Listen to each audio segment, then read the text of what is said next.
Next is lightning safety. अब हमने यहाँ तक तो देख लिया कि जो लाइटनिंग है ये हमारे लिए क्या हो सकता है, हार्मफुल हो सकता है। इट मीन्स ये डिस्ट्रॉय कर सकता है लाइफ को एंड प्रॉपर्टी को। तो अब हमें यहाँ पे पढ़ना है कि लाइटनिंग सेफ्टी आप कैसे कैसे कर सकते हो। तो कह रहा है during lightning and the thunderstorm no open place is safe. तो जब भी लाइटनिंग हो रही है या फिर थंडरस्टॉर्म हो रहा है, क्या हो रहा है, ओपन प्लेस आपके लिए सेफ बिल्कुल भी नहीं है। Hearing the thunder is an alert to rush a safer place. तो कभी भी जब भी आप सुनते हो थंडर स्ट्रॉम का आवाज़ सुनते हो तो क्या करना है, इट मीन्स आपको कोई सेफ प्लेस में जाना चाहिए। सेकेंड कह रहा है after hearing the last thunder wait for some time before coming out of the safe place. और सेफ प्लेस से निकलने से पहले आप देख लो कि दोबारा से थंडर स्ट्रॉम तो नहीं आ रहा है, तभी आपको उस सेफ प्लेस से निकलना चाहिए। तो दोनों पॉइंट्स समझ में आ गए, क्लियर है बच्चों। Next is finding a safe place. अब यहाँ पे बात हम कर रहे हैं सेफ प्लेस के बारे में। आप कैसे पता कर सकते हो कि कौन सा प्लेस आपके लिए सेफ है और कौन सा अनसेफ है।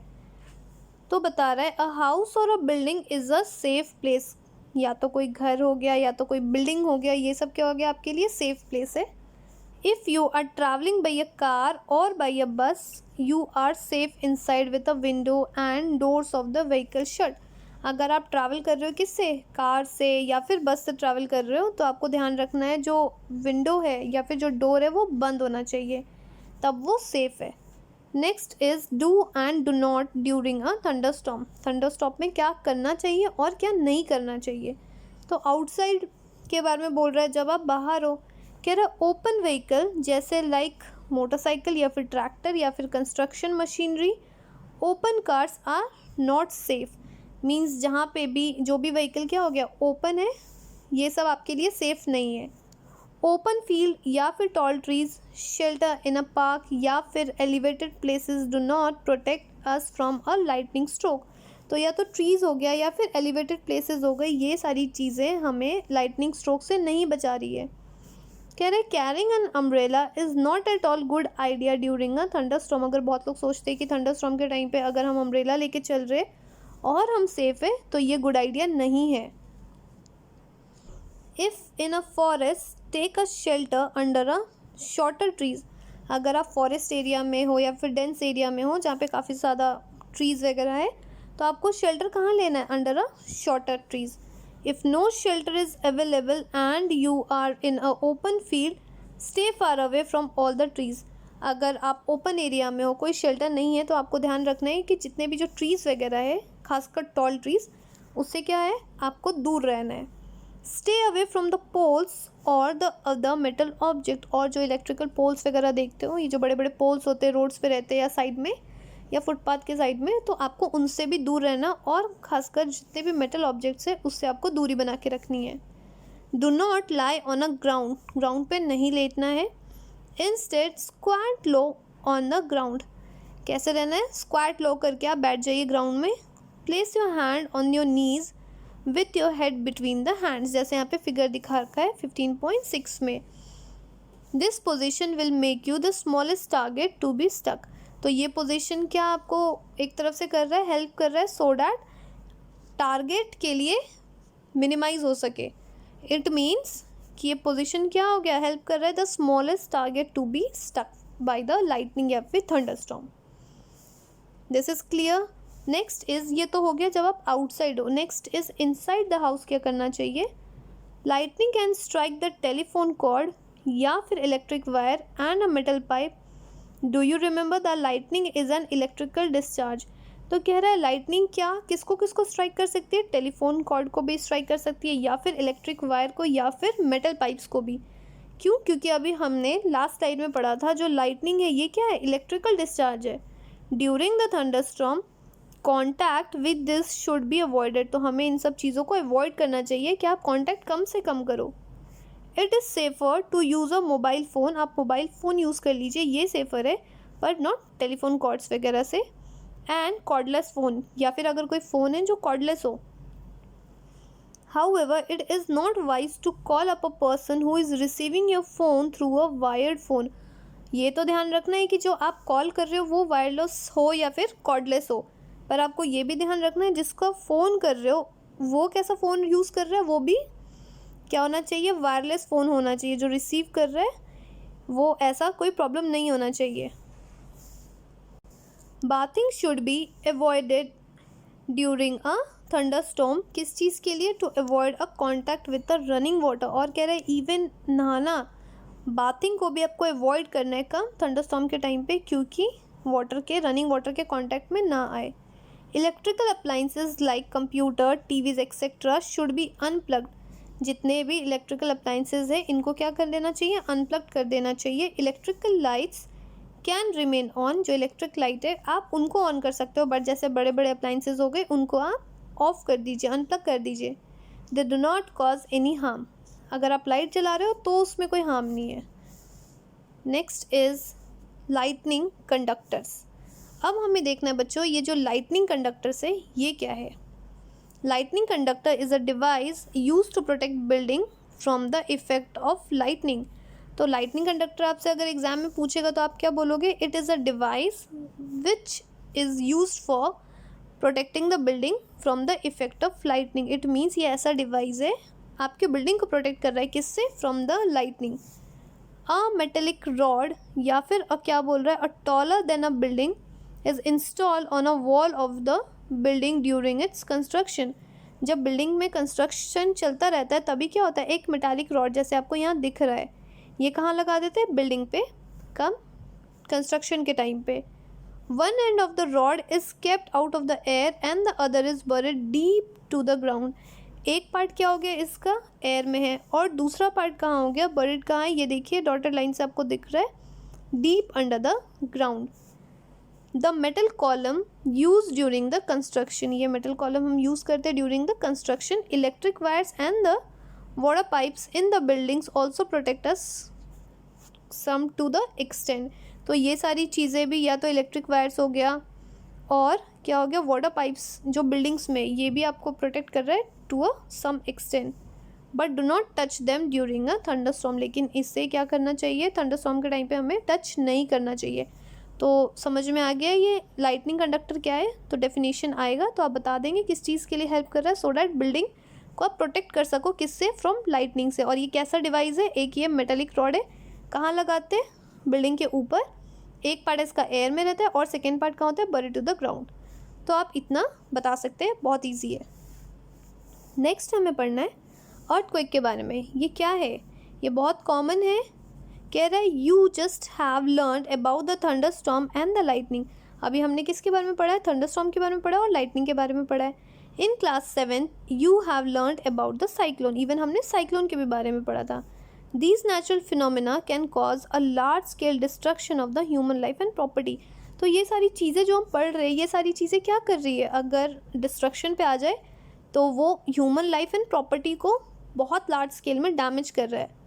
Fortunately these phenomena can be predicted to some extent, but क्या है कि ठीक है, ये जितने भी जो हम फिनोमिना पढ़ रहे हैं ये आप कुछ एक्सटेंट तक पता कर सकते हो कि कब आने वाला है, कितने रफ्तार से आ रहा है, तो आप कुछ एक्सटेंट पे ही पता कर सकते हो, but not exactly. The weather department can warn about a thunderstorm developing in some area. तो ये आपको कौन बताता है, जो वेदर डिपार्टमेंट के, वो आपको बता सकते हैं कि थंडरस्टॉर्म किस एरिया में डेवलप हो रहा है या किस एरिया में आने वाला है। If a thunderstorm occurs, there is always a possibility of lightning and cyclone with it। कह रहा है कि जब भी थंडरस्टॉर्म आ रहा है, इट मीन्स उसके साथ क्या पॉसिबिलिटीज़ है, लाइटनिंग की एंड साइक्लोन की आने की। So we get a time to take measure to protect ourself from damage that caused by this phenomena. तो हमारे पास टाइम मिल जाता है सो डैट ये जो डैमेज होने वाला है आप उससे बच सको। Next is there is however one natural phenomena which we are not yet able to predict accurately। लेकिन कह रहा है कि एक और फिनोमिना है जिसके बारे में आप नहीं बता सकते कि वो कब आने वाला है, मीन्स आप उसका एक्सटेंट भी नहीं लगा सकते कि किस एक्सटेंट तक आने वाला है या कब आने वाला है। It is an earthquake. ये क्या है, अर्थक्वेक। अर्थक्वेक के बारे में आप इतना नहीं बता सकते accurately. It can damage to a human life and property on a huge scale. तो अर्थक्वेक क्या कर रहा है, काफ़ी ह्यूज स्केल में ये ह्यूमन लाइफ और प्रॉपर्टी को डैमेज कर देता है। A major earthquake occur in India on 8 October 2005 in Uri, that is Tangdhar town of the north Kashmir. North Kashmir में कब आया था ये? 8 अक्टूबर 2005 में आया था, बहुत बुरी तरह। Before that a major earthquake occurred on 26 January 2001 in Bhuj district of Gujarat. तो ये दो चीज़ ध्यान रखना है, 8 अक्टूबर 2005 में कहाँ आया था? नॉर्थ कश्मीर में। और 26 जन आपको कहाँ आया था? गुजरात के डिस्ट्रिक्ट में। तो हमें ये पता लग रहा है इस चीज़ से अगर कि अर्थक्वेक आ रहा है तो आप उसको प्रिडिक्ट नहीं कर पा रहे हो, अगर प्रिडिक्ट कर भी रहे हो तो इतना एक्यूरेट नहीं है ये। एक एक्टिविटी दे रखा है 15.5, ask your parent about the huge damage to a life and the property caused by these earthquake, collect a few pictures showing the damage caused by the earthquake from the newspaper and the magazine of the days. आपको कह रहा है कि अपने parents से बात करिए, पूछिए कि अर्थक्वेक के बारे में क्या हो रहा है, कि क्या क्या डैमेजेस हुई थी लाइफ एंड प्रॉपर्टी, और कह रहा है कि कलेक्ट करना है पिक्चर्स अगर न्यूज़पेपर से कि इसके बारे में अर्थक्वेक से क्या क्या प्रॉब्लम हुई है, कितने लाइवलीहुड डैमेज हुए हैं, कितनी आपकी प्रॉपर्टी ख़राब हुई है। तो ये सारी चीज़ों को आपको न्यूज़पेपर या मैगजीन से कट करना है और एक प्रिपेयर करना है short report on suffering the people during after the earthquake. और आपको ये लिखना है कि अर्थक्वेक के टाइम पे, during the earthquake and after the earthquake उन पे क्या प्रॉब्लम आई है और वो कैसे सफ़र कर रहे हैं। नेक्स्ट क्वेश्चन कह रहे हैं इतना हमने अर्थक्वेक के बारे में बात कर लिया, बट है क्या earthquake? What is an earthquake? What happens when it occurs? जब अर्थक्वेक आ रहा है तो क्या होता है? What can we say do to minimize its effect? अब इसके जो इफ़ेक्ट्स है जो आप देख रहे हो, ये देख रहे हो कश्मीर अर्थक्वेक कितना डैमेज हो रहा है, तो आप इसके इफ़ेक्ट्स को मिनिमाइज कैसे कर सकते हो? These are some of the question which we shall discuss below. अब इतने क्वेश्चन तो हमें मिल गए यहाँ पे कि अर्थक्वेक क्या है, कैसे आ रहा है, उसको मिनिमाइज कैसे करोगे उसके इफ़ेक्ट्स को। तो अब हम देखते हैं पहला, डैट व्हाट इज़ अर्थक्वेक। अगर आपको क्वेश्चन आएगा तो आप क्या बताओगे? An earthquake is a sudden shaking और trembling of the earth which last for a very short time. तो अर्थक्वेक क्या हो गया? It is a sudden shaking या फिर ट्रेम्बलिंग, किसका? अर्थ का सडन शेकिंग हो रहा है या फिर ट्रेम्बलिंग हो रहा है, कितना टाइम के लिए? For a very short time के लिए। It is caused by a disturbances deep insides the earth crust. कह रहा है कि ये हो क्यों रहा है? क्योंकि अर्थ क्रस्ट के अंदर क्या हो रहा है? डिस्टर्बेंसेस आ रही है, उसके कारण अर्थक्वेक हो रहा है। Next, earthquake occur all the time. Earthquake क्या हो रहा है? ऑल द टाइम ऑकर हो रहा है, ऑल ओवर द अर्थ में हो रहा है। कह रहे हैं they are not even noticed, वो हम नोटिस नहीं कर पा रहे। लेकिन क्या होता है जब आपको पता कब लग रहा है? जब मेजर अर्थक्वेक आर मच क्या हो रहा है? Less frequent, they can cause immense damage to the building, bridges, dams and the people. लेकिन कह रहा है जब काफ़ी हाई फ्रीक्वेंसी में क्या आ रहा है? अर्थक्वेक आ रहा है, तो किस किस चीज़ों को डैमेज कर सकता है? बिल्डिंग्स को, ब्रिजेस को, डैम्स एंड पीपल्स को। There can be a great loss in a life and property. Obviously जब ये सारी चीज़ें डैमेज होगी तो एक तरफ से क्या हो रहा है? लॉस ऑफ लाइफ हो रही है एंड प्रॉपर्टी भी लॉस हो रहा है। Earthquake can cause flood, landslide and tsunamis. Even earthquake के कारण क्या क्या हो सकता है? फ्लड भी आ सकता है, landslide and tsunamis. A major tsunami occurred in the India, that is Indian ocean, on 26 December 2004। तो मेजर सुनामी कब आया था? इंडियन ओशन में ऑन 26 दिसंबर 2004 में आया था। All the coastal area surround the ocean suffered a huge loss. तो जितने भी लोग थे नियर अ कोस्टल एरिया उनको क्या होना पड़ा था? काफ़ी ज़्यादा सफ़र होना पड़ा था इस सुनामी के कारण। तो यहाँ से भी क्वेश्चन आता है कि सुनामी कब आया था और कहाँ आया था? That is in Indian ocean में आया था ऑन 26 दिसंबर 2004। अब एक एक्टिविटी दे रखा है 15.6, take an outline map of the world. एक मैप का आउटलाइन ले लीजिए map. Locate the eastern coast and the Andaman Nicobar island in the India. आपको लोकेट क्या करना है? अंडमान निकोबार और ईस्टर्न कोस्ट को लोकेट करना है। Mark other countries around the Indian ocean, और इंडियन ओशन के पास में जितने भी कंट्रीज़ है उसको मार्क करिए। Collect accounts of the devastation caused by the tsunamis in India from your parents, या फिर आप अपने एल्डर से इसमें हेल्प ले सकते हो। तो ये तो बच्चों दे रखा है, एक एक्टिविटी दे रखा है, ये आपको करना है। लेकिन हम अपने नेक्स्ट वीडियो में पढ़ेंगे डैट व्हाट कॉजेज अर्थक्वेक। यहाँ पे जो हमने पढ़ा है, जो अर्थक्वेक इतनी सारी चीज़ों को डैमेज कर रहा है, बट ये अर्थक्वेक हो कैसे रहा है, तो बच्चों कॉजेज़ ऑफ अर्थक्वेक पढ़ेंगे हम अपने नेक्स्ट